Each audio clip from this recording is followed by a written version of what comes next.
नमस्कार, मैं हूं गुमान सिंह। आप देख रहे हैं नवो academy. No cut paste, no copy paste, only original teaching. और इस वीडियो में हम बात करने वाले हैं क्लास 8 की हिस्ट्री का 6th चैप्टर, छठा अध्याय, बुनकर लोहा बनाने वाले और फैक्ट्री मालिक। बहुत अच्छा अध्याय, हालांकि थोड़ा सा बड़ा है लेकिन है सरल। सबसे पहले हमें इसमें देखना क्या है। इसके अंदर हमें ब्रिटिश शासन के दौरान भारत में उद्योगों की स्थिति का आकलन करना है। अंग्रेजों के आने से पहले स्थिति क्या थी, अंग्रेजों ने अपनी नीतियों के तहत उन पर क्या प्रभाव डाला और उसके बाद में क्या स्थिति हुई। तो देखिए, सबसे पहले बुनकर, कपड़ा बुनने वाले, इसका मतलब यहां पर कपड़ा उद्योग से संबंधित है। लोहा बनाने वाले, लोहा उद्योग। तो इस अध्याय में हम दो उद्योगों के बारे में पता करेंगे। सबसे पहला है आपके सूती वस्त्र उद्योग, सूती वस्त्र उद्योग, और दूसरा है आपका लोहा और इस्पात उद्योग, आयरन एंड स्टील इंडस्ट्री। लोहा और इस्पात, जिसको आप स्टील कहते हैं, लोहा और इस्पात उद्योग। इन दो के बारे में हम बारी बारी से पता करेंगे। सूती कपड़े कैसे बनते थे, कहां पे ज्यादा बनते थे, विश्व के अंदर किस देश का धीरे धीरे वर्चस्व स्थापित हुआ। तो जब चैप्टर शुरू होता है तब यहां पर यह बताया जाता है कि 18वीं शताब्दी के बाद में, 18वीं शताब्दी मतलब 1701 से 1800, लेकिन 1800 के बाद में इंग्लैंड जो था, जिसको आप ब्रिटेन कहते हैं, इंग्लैंड ने सूती वस्त्र उद्योग के अंदर मशीनों से उत्पादन करने में अपने को दूसरों से काफी आगे कर लिया था। तो सूती कपड़ों के मशीनी उत्पादन और उसके साथ में लोहा इस्पात उद्योग जब तेजी से ब्रिटेन में पनपा, तो ब्रिटेन को एक टाइटल दिया गया, दुनिया का कारखाना। इसको मैं लिखता हूं, देखिए,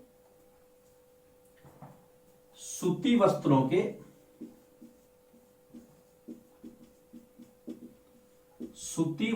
के मशीनी उत्पादन, हाथ से नहीं मशीन से उत्पादन हुआ, सूती वस्त्रों के मशीनी उत्पादन और उसके साथ में दूसरा जो उद्योग, लोहा और इस्पात उद्योग, तथा लोहा और इस्पात उद्योग, सूती वस्त्रों के मशीनी उत्पादन तथा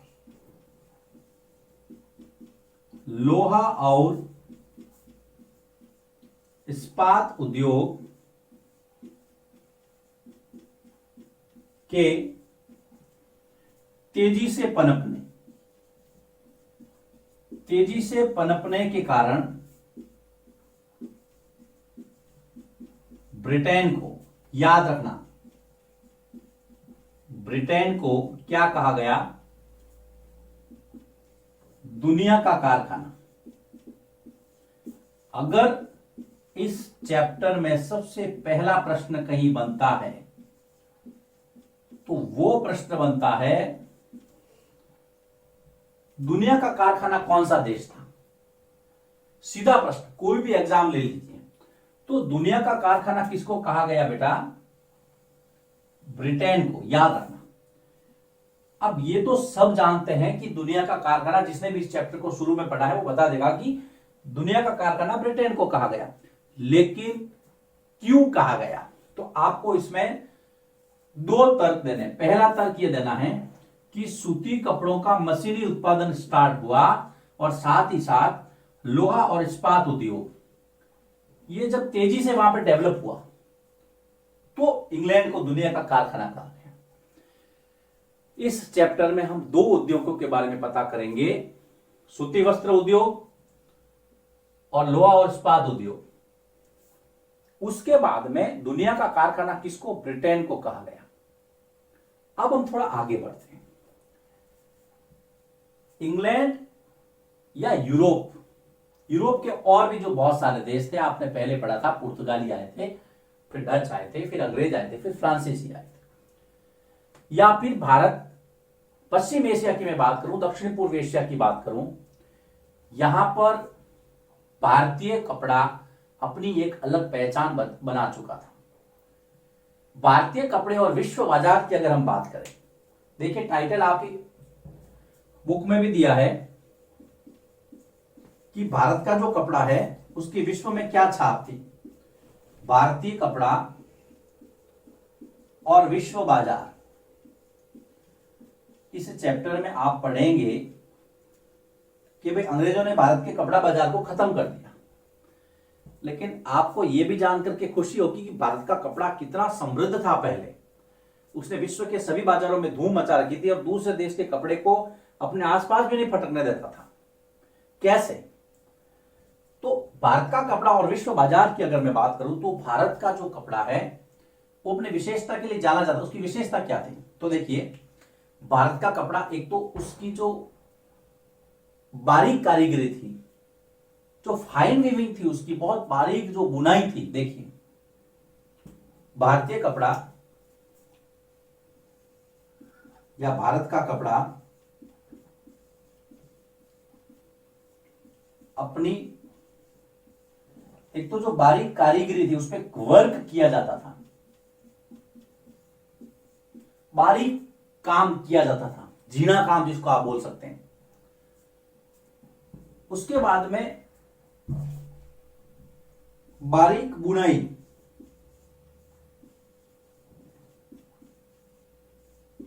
बुनाई भी काफी अच्छी किस्म की थी, मोटे मोटे धागे नहीं थे, हालांकि हाथ से होता था लेकिन बहुत अच्छा सिला हुआ था। उसकी जो प्रिंटिंग थी, आकर्षक फूल पत्तियों वाली डिजाइन, आकर्षक फूल पत्तियों वाली डिजाइन,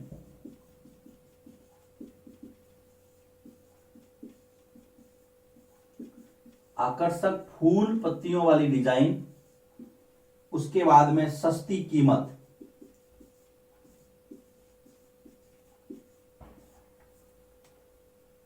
यह भारतीय कपड़े की विशेषता है। सस्ती कीमत, अच्छी गुणवत्ता, फाइन क्वालिटी के लिए विश्व के बाजारों में भारतीय कपड़े की बड़ी मांग थी। विश्व के बाजारों में भारत के कपड़े की भारी मांग थी। अगर आपको प्रश्न पूछे भारत के कपड़े की विश्व में भारी मांग क्यों थी, आपको भारत के कपड़े की विशेषताएं बतानी है। बहुत अच्छा प्रश्न निकलता है यहां से कि भारत के कपड़े की विश्व में क्या क्यों डिमांड क्यों थी। तो देखिए, एक तो भारत का कपड़ा अपनी बारीक बुनाई का, बारीक कारीगरी के लिए, बारीक बुनाई के लिए, आकर्षक फूल पत्तियों वाली डिजाइन, सस्ती कीमत और अच्छी गुणवत्ता। 4 बिंदु यहां पर आपको क्रम से लिखने हैं।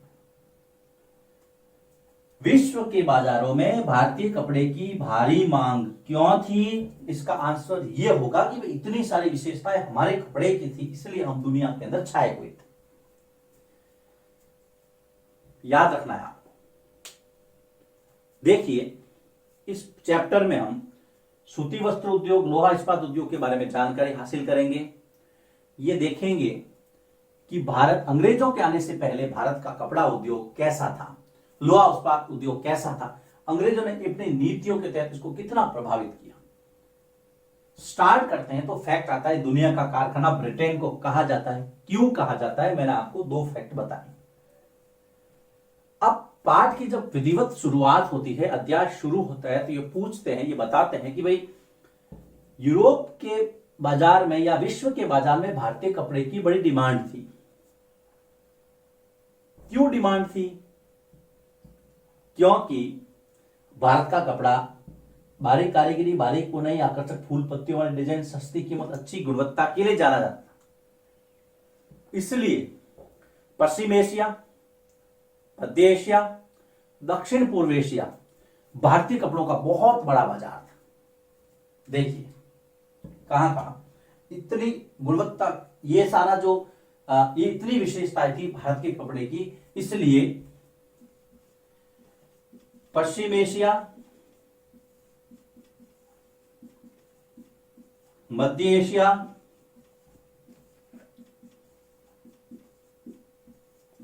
दक्षिण पूर्व एशिया, मैं द पू लिखूंगा, दक्षिण पूर्व एशिया भारत के कपड़ों का बड़ा बाजार था। यहां पर भारत के कपड़े बहुत बिकते थे, बहुत बिकते थे यहां पर भारत के कपड़े। तो आपको इस तरह से पता रखना है। इस बोर्ड वर्क के अंदर आपको जो जो मैंने बताया उसको लिख लीजिए। कुछ चित्र भी प्रदर्शित होते हैं साथ साथ में, तो आप उनको ध्यान में रखना है, कोरिलेट करके उसको आगे बढ़ते रहना है। अब हम इस चैप्टर को आगे बढ़ाते हैं, पहले आप इसको नोट कर लीजिए। अब हम देखते हैं कि भारत में जो कपड़े थे उनका जो नाम था वो कैसे पड़ा। अब हम कुछ नामों को जानते हैं कि उन कपड़ों का नाम कैसे पड़ा। छोटा प्रश्न भी आता है, बड़ा प्रश्न भी आता है, ध्यान रखना। आराम से, इत्मीनान से, धीरे धीरे हम सीखेंगे। शब्दों में इतिहास छिपा है। कपड़े का नाम जो है, जो शब्द है उसके अंदर उसका इतिहास कैसे छिपा है, कैसे उसका नाम पड़ा, उसके पीछे तथ्य क्या दिया जाता है वो देखिए। सबसे पहले जो मलमल का कपड़ा है, मलमल, मलमल का जो कपड़ा है, कहते हैं कि इराक का एक शहर है मौसूल, बहुत चर्चित शहर है। तो इराक के मौसूल शहर में, याद रखना, इराक के मौसूल शहर में अरब व्यापारियों के पास में, मौसूल शहर में अरब व्यापारियों के पास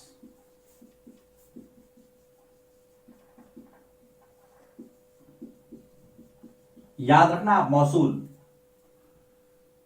अरबों के पास में मौसूल शहर में यूरोपीय जो व्यापारी थे, सबसे पहले उन्होंने वहां पर जो बारीक सूती कपड़ा देखा था। तो इराक के मौसूल शहर में अरब व्यापारियों के पास यूरोपीय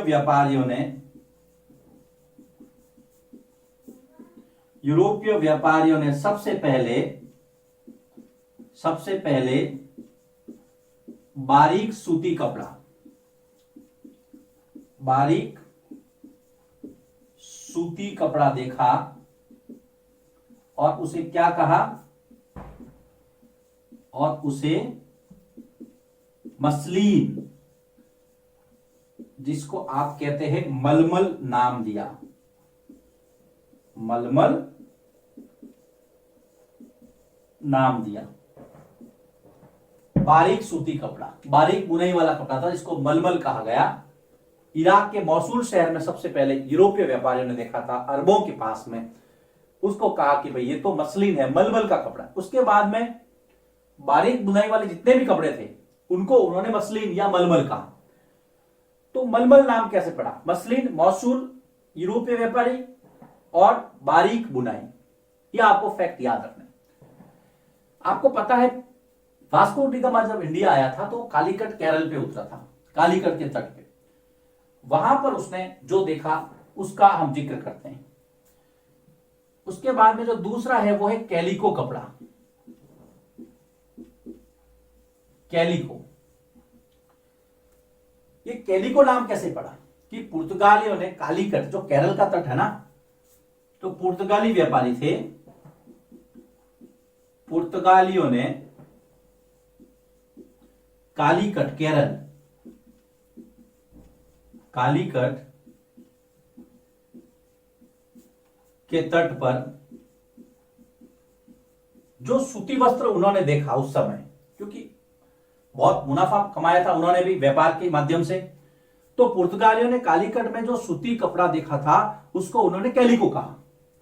के तट पर जो सूती कपड़ा देखा या सूती वस्त्र देखे उसे उन्होंने कैलिको कहा।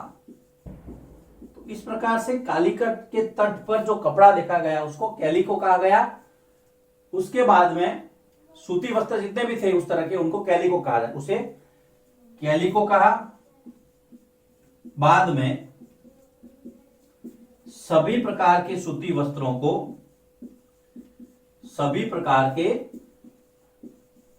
सूती कपड़ों या सूती वस्त्रों को क्या कहा गया बेटा? कैलिको कहा गया। कैलिको कहा गया। तो एक देखिए मसलिन अर्थात मलमल, दूसरा कैलिको, ये दो आपको पता रखने हैं। मसलिन, मौसूल, मलमल, बारीक बुनाई, कैलिको सूती वस्त्र, कालीकट, केरल, दोनों नाम याद रखने आपको। पहला देखिए मलमल और दूसरा है आपके कैलिको। अब हम तीसरे की ओर बढ़ते हैं। चार नाम आपको यहां पर पता रखने हैं, लिखिए इसको, मैं इसको आगे बढ़ा रहा हूं तीसरे नाम की ओर। अब जो तीसरा प्रकार का नाम है उसको नाम दिया गया छींट। छींट का कपड़ा बहुत फेमस है। उसमें क्या होता है, फूल पत्तियों वाले डिजाइन होते हैं, है ना, छोटे छोटे रंगीन फूल पत्तियों वाले छोटे छोटे जो डिजाइन होते हैं उसको छींट का कपड़ा कहते हैं। आप अपने घर में भी देख सकते हैं, आपको छींट के कपड़े मिल जाएंगे। तो देखिए रंगीन रंगीन फूल पत्तियों वाले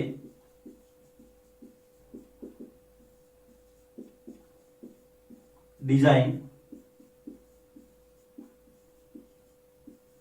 की छाप, ये छींट होती है ना। रंगीन फूल पत्तियों वाले डिजाइन की छाप वाले कपड़े, जिसे अंग्रेजी में शीट्स कहा गया, जिसे इंग्लिश में क्या कहा गया बेटा? शीट्स। इस तरह से छींट कहा गया या शीट्स कहा गया।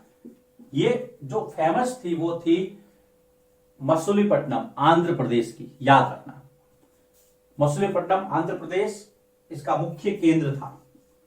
कई बार पूछ लेते मसूलीपट्टनम या मछलीपट्टनम, एक ही बात है।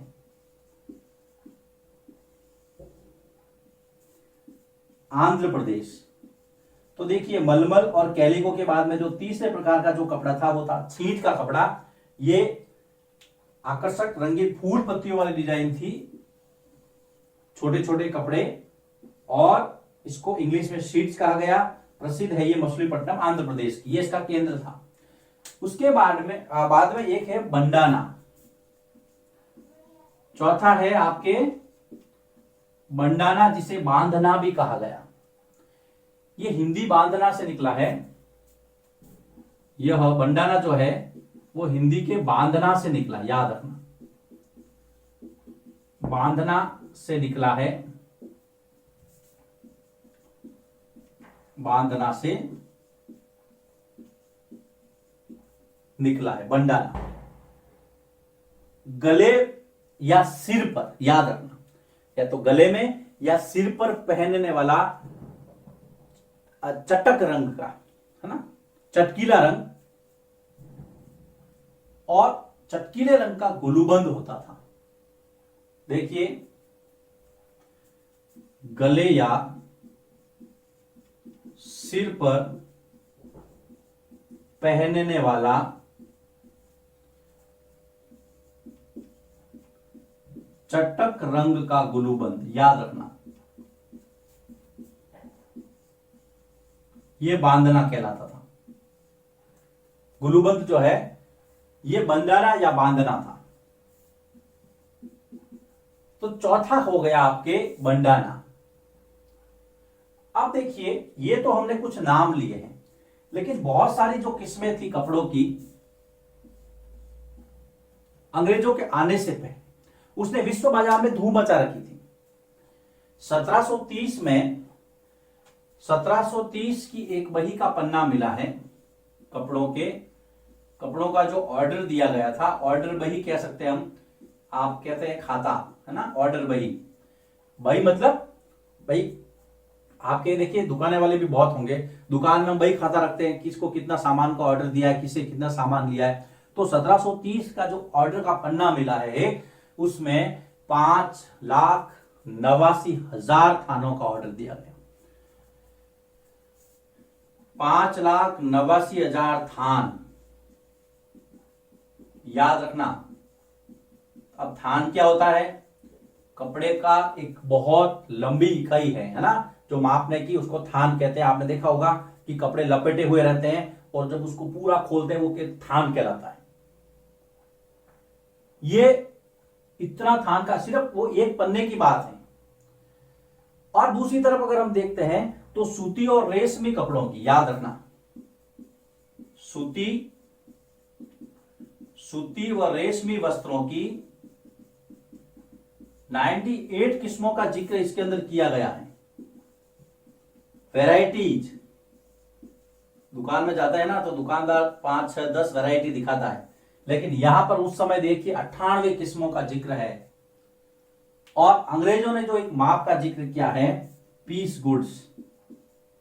पीस का मतलब होता है टुकड़ा, गुड्स का मतलब होता है सामान, याद रखना। पीस गुड्स क्या था? 20 गज लंबा, याद रखना, गज होता है मापने की इकाई होती है। 20 गज तो लंबा, याद रखना। लंबाई कितनी थी? 20 गज। 1 गज चौड़ा, 20 गज लंबा और 1 गज चौड़ा कपड़े का थान। ये जो माप था, इस माप को कहते थे पीस गुड्स। एग्जाम में कई बार पूछा जाता है कि पीस गुड्स से आप क्या समझते हैं, तो कैसा 20 गज लंबे और 1 गज चौड़े कपड़े के थान को पीस गुड्स उस समय नाम दिया गया। 1730 के अंदर जो ऑर्डर बही मिली है उसमें 5,89,000 थानों का ऑर्डर है। थान मतलब ये पुलिस स्टेशन नहीं, पुलिस थाना नहीं, ये थान, इसका ऑर्डर दिया गया है। और कहते हैं कि दूसरे पेज पर 98 किस्मों का जिक्र है, वैरायटीज 98 प्रकार। वो तो खाली एक पेज का जिक्र है।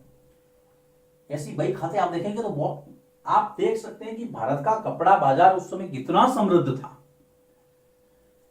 एक एग्जाम्पल दिया गया है, चित्र में आपको नजर आएगा, पटोला बुनाई। आज भी पटोला बुनाई बहुत फेमस है। आप गुजरात में आइए, पाटन में जाइए, पाटन के पटोले बहुत फेमस हैं। सूरत, अहमदाबाद और पाटन, यहां की पटोला बुनाई बहुत फेमस थी। और भारत से बाहर इंडोनेशिया के अंदर इसकी बहुत बड़ी डिमांड थी। बाद में ये वहां का लोकल इंडोनेशिया, वो वहां पे लोकल बुनाई में शामिल हो गया। इंडोनेशिया में भारी बाजार था इसका। आज अगर इंडोनेशिया में आप देखेंगे तो वहां की जो लोकल वीविंग है, लोकल जो बुनाई है, उसका पार्ट हो गया पटोला। तो ये भी प्रश्न आता है कई बार कि पटोला बुनाई कहां की फेमस है या कहां की प्रसिद्ध है पटोला बुनाई का केंद्र, कि गुजरात में सूरत, अहमदाबाद और पाटन। और बाहर अगर देखें तो इंडोनेशिया में इसका बहुत बड़ा बाजार था। तो ये तीसरा छींच, जो शीट्स कह सकते हैं आप, फूल पत्तियों की डिजाइन वाले कपड़े। बंडाना, गले या सिर पर पहनने वाला चटक रंग का गुलूबंद। पीस गुड्स आपको याद रखना है, ये कुछ जिक्र किया गया था बही खातों का, 98 किस्मों का। यहां पर फिर बाद में पटोला बुनाई। तो यहां पर इस चैप्टर का पहला वीडियो समाप्त होता है, जिसमें हमने भारतीय कपड़े की महिमा देखी। अब दूसरे वीडियो में हम देखेंगे इसके ऊपर किसका ग्रहण लगने वाला है, कौन है जिसने इसको तोड़ करके रख दिया, वो कौन घुसपैठिया था जिसने भारतीय कपड़ा बाजार को पूरा समाप्त कर दिया। सारे प्रश्नों के जवाब आपको दूसरे वीडियो में मिलेंगे। लिखिए इसको, उसके बाद में हम आगे चलते हैं इस चैप्टर के दूसरे वीडियो की तरफ।